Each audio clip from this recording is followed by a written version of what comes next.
What's up, everyone? Drew Manning here from Fit to Fat to Fit in Nashville, Tennessee, with my good buddy Calvin Noel. What's up, Calvin? Hey. So Calvin's got a really cool story, and I want to take the opportunity to have him introduce himself to you guys. Tell them about your story really quick. Yeah. And then we'll get into our conversation. Yeah, so I live here in Nashville, and back in 2003, I lost over 300 plus pounds, and I lost it all, got down to a 36-inch waist, kept it off for about 7 years. I said I was never going back, ever. I threw away all my clothes that were big, and then tragedy happened in my life. Majority of my family all died within like a year's time.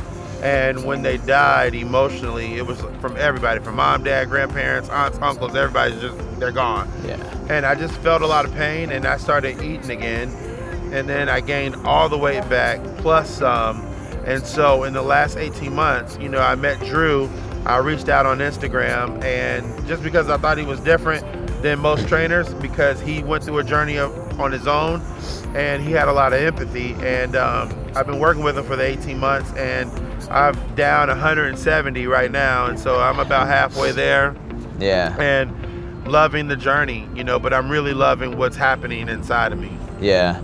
Yeah, I mean, obviously there's a lot more to a story than that, but it goes way deeper than that. But, you know, that's it in a nutshell. But I wanted him to introduce the story to kind of talk about, you know, and this is one of the questions I have for you, is when it comes to extreme weight loss, right, or morbid obesity, what's the biggest thing that keeps those types of people from making that change? Like, where does it stem from? Yeah. How do they overcome it? What's your opinion on that? It's definitely the emotional. It's the emotional side. I mean, like, I always say this, and I really believe this. It's not that diets don't work, it's that people don't work. Yeah. The person is not working. Yeah. It's something internally is happening where it's emotional. I am an emotional eater. Yeah. So, yeah, rejection, or whether it's losing loved ones, I mean, it just hurts. And I didn't know how to work in, like, like you talked about. I didn't know how to work in. I just knew about the working out part. And when I start doing the work internally, then, you know, I'm starting to get the changes. Like, even before I started to lose weight again for the second time, I just took 2 years to go to therapy just to get emotional victories, even though I had lost no weight. I started to do the emotional side first, so I know it starts there. So bring us back to childhood. Like, where do you think it stemmed from as a child that caused you to start gaining this weight? You know, maybe there's some things you can kind of take away from that maybe led you down this path. Well, I always dealt with rejection as a child. So that was one thing. But I remember in like 7th and 8th grade, you know, I played sports. I was okay at it. I tried to play basketball 7th grade, got cut. Thought I would try out for it in 8th grade, and basically didn't make the team because I broke my arm a week before. And I just felt like, you know what, I'm not gonna make basketball, and I just started turning to food right there in junior high school in my developmental years. And so that started to become my identity. I got the name Big Cal. And it just, I guess I kept just gaining weight after high school, college, into my professional life, and just got really big where it was like uncontrollable. And what was your talk with your parents? Were they kind of like, it wasn't a big issue? They didn't bring up weight to you at all? Well, my dad had struggled with his weight and had worked on his weight a little bit, and he was really hard on me about it, like, because he didn't want me to go through the same thing that he went through, but he didn't really know how to encourage me or to help me figure out what's at work inside of me to help me not go down that path. It was always, you don't need to do this, you don't need to do this. And so a lot of that, I just kind of rebelled. Like, you ain't gonna tell me what to do. And food allowed me to be in control. That's interesting. So kind of was a self-defense mechanism, right? To make you feel safe. Totally. I think there's a lot of people out there that can relate to that for sure.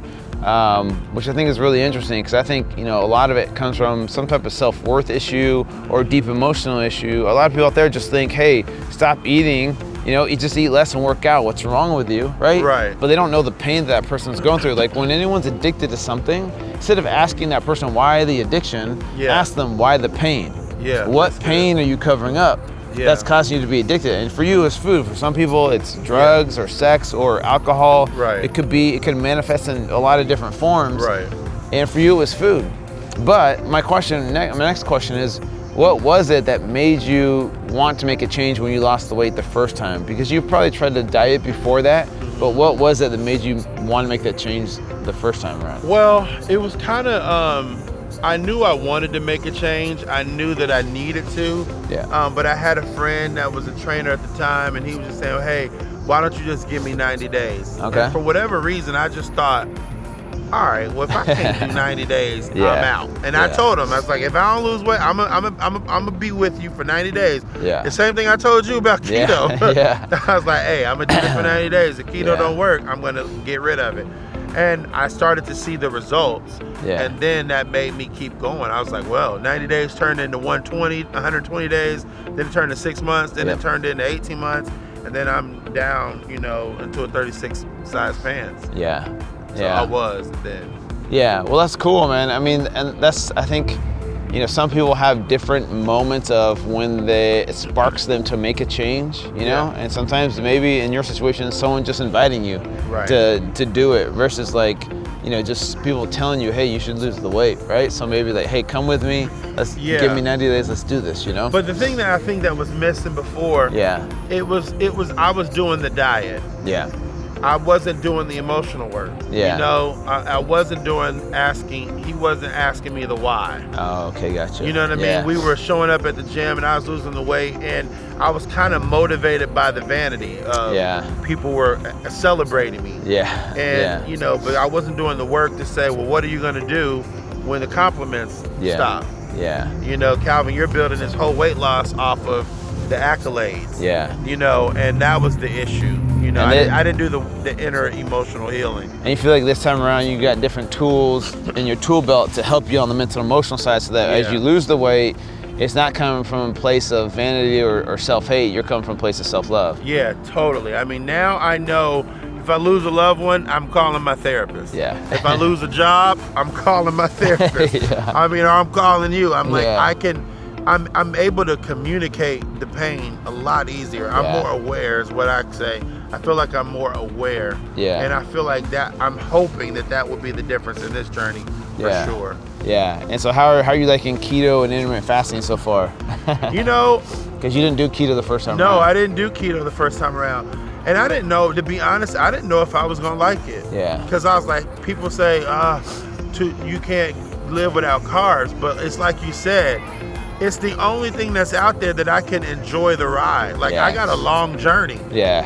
I don't want to do those other ones for 2-3 years. Like, I need to do something that I can enjoy it. And I like eating bacon and eggs. And I like eating a bacon cheeseburger with no bun. Like, it just, that's fun for me. Like, I enjoy it. So it doesn't feel as hard with keto. Yeah. It's just that you got to be consistent. That's good. That's what I do know. Keto is like, she's like, you got to put a ring on her finger.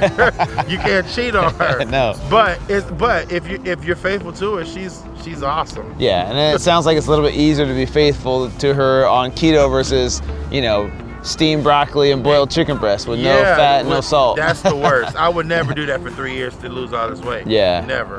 Well, that's cool, man. You're down 170 pounds. This is Calvin, you guys, and this is him during his journey, because it's not all about, getting to the end of the journey. There's no finish line, right? There's no finish line. So it's about what he's learning, who he's becoming during the journey. And my hope for you is that this time around, the results will take care of themselves. The more consistent you are, the more patient you are with yourself. Because I think the problem is people know that when they're looking at when they start at the bottom of the mountain looking up, it looks impossible, right? But for someone that's morbidly obese, that mountain's even taller than someone that's like 50 pounds overweight, right? Yeah, totally. And so for them, they have a long ways to go, even though they've come a long ways. And it's a mental battle for them at that point to remember that consistency and patience are key on this journey. Absolutely. And you're a perfect example of that. So you guys go follow Calvin. More to come. This is just, during his journey. So thanks, Calvin, for sharing. Thank you. I appreciate it, bro. See you guys.